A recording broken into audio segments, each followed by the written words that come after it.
Let me do this again since the app messed up on me. I may not have as much zeal as I had on my first video that I tried to do about this. But anyways, the inspection rolls Negro book. What is this? Well, first off, I want to show you that I found this book called the Book of the Negroes.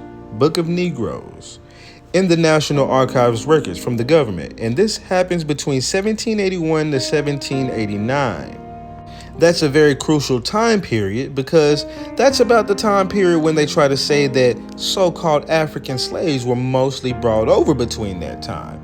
Your whole 300,000 number. Now, this 300,000 number here was an estimate, and some of these included people from the British West Indies, somewhere here, British West Indies. I kind of got it covered up. But either way, that's when your importations were supposedly coming in. So why does that matter about the inspection roll Negro book, which is full of Negroes listed, not necessarily Africans? Well, when you look up what the inspection rolls of the Negro book is, it says, often called the Book of Negroes. It is a British Army ledger from 1783 that details the names, ages, and physical descriptions of nearly 3,000 formerly enslaved black individuals and indentured servants evacuated by British forces from New York City at the end of the American Revolution. They ended up bringing them to Nova Scotia. Now, they talking about they became black loyalists. They gave them freedom in exchange for fighting in the American Revolution. But first of all, let's just think about this. 3,000 Negroes being shipped away from America. I wonder what type of Negroes those were. We're going to take a look at a little bit. But this thing is talking about sending away Negroes. Now, why did I make that such an important thing and compared it to the importation of slaves? Because you have to think, if you're spending all this time and money bringing all these Negro African slaves over on a 3-month voyage, cost you all that money, and now they got to get on the field so you can make your money back, what the hell are you doing sending 3,000 of them away again? Well, what sources like this and others will try to tell you is that, hey, the British had enslaved Negroes down south, and the English or the Americans had Negroes and slaves also that was fighting with them. And what happened is, after the Revolutionary War, the British lost, they had to evacuate. They went to Nova Scotia and they said, you know what, since we had slaves here too, and we promised them their freedom if they fight with us, well, since we lost and we did not win, instead of us leaving them here in America to continue to be slaves amongst the Americans or the English, I don't like calling them Americans, we're the Americans, amongst the English, then we're going to take them, utilizing our power, our money, our whatever, and our time, up to Nova Scotia, where they can come and live amongst us and be in our houses and amongst our houses and be citizens amongst us and be free, even though we didn't care about them when they were slaves until they started fighting for us. Now, what kind of sense does that make? 0 sense. But we're going to go through some things, not too many things about this, but we're going to go through some of these things to see what they talk about. But it is a book of a ledger, and it actually lists all these names. Now, first thing I want you to realize is that they don't have too many slave ship manifests. I was going to show you, but last time I tried to pull up another source that I didn't already have saved, it erased my video. So I'm not going to do it. But if you were to go look up the slave ship manifest, there's only 36 images in the National Archives records. And many of them very small and don't have that many people listed on them. But on this one, you have a ledger of people before they get on many different vessels, sending over slaves, so-called slaves, or now formerly enslaved, free people. Regardless, what I mean by that is they had the ability to count the slaves and do manifest. They were doing it, okay? But also, I found this letter to Sir Guy Carleton from George Washington about the same thing.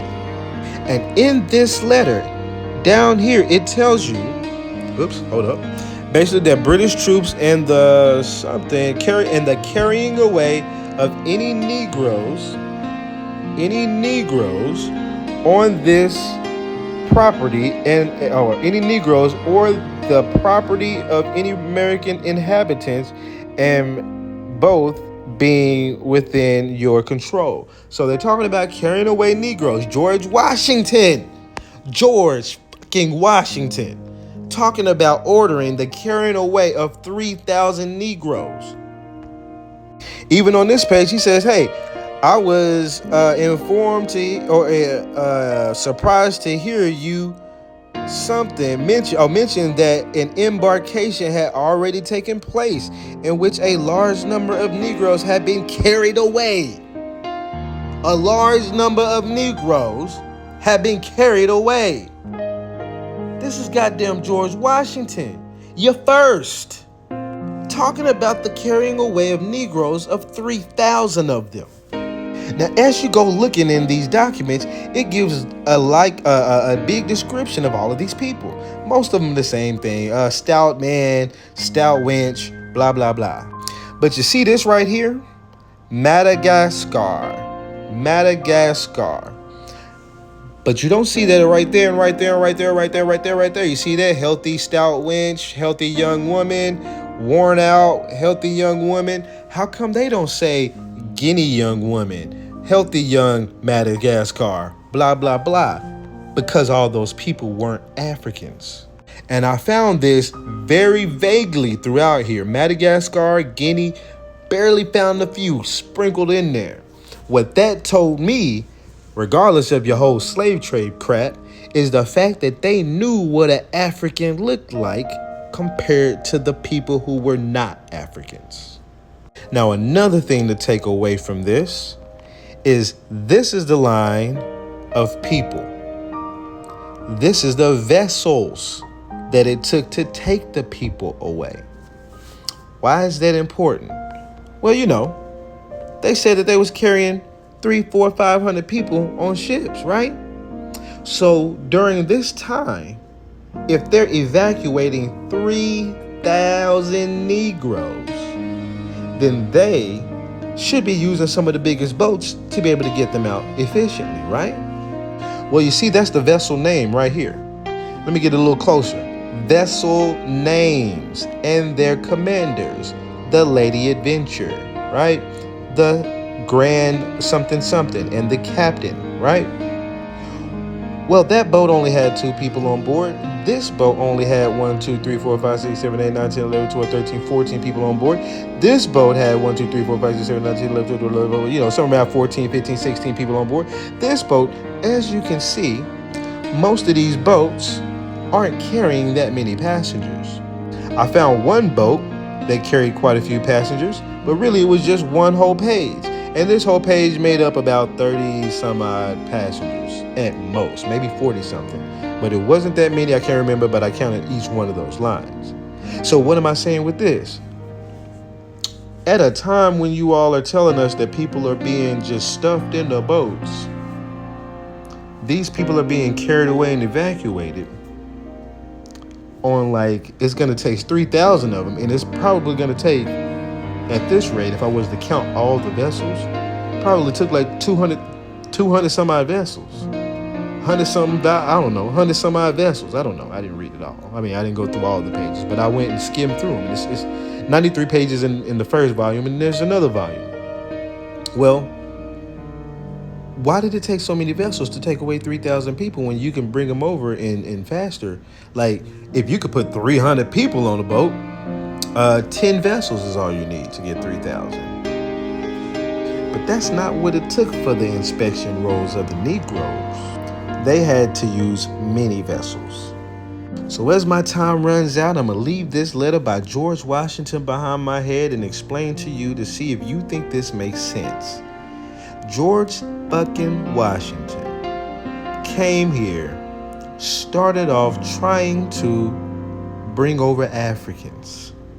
And then at some point, you start sending them away to places controlled by the Brits? Why would you do that? Why aren't all the people in the Negro book labeled Africans? None of it makes sense, except for they were sending away black Indians. They be playing.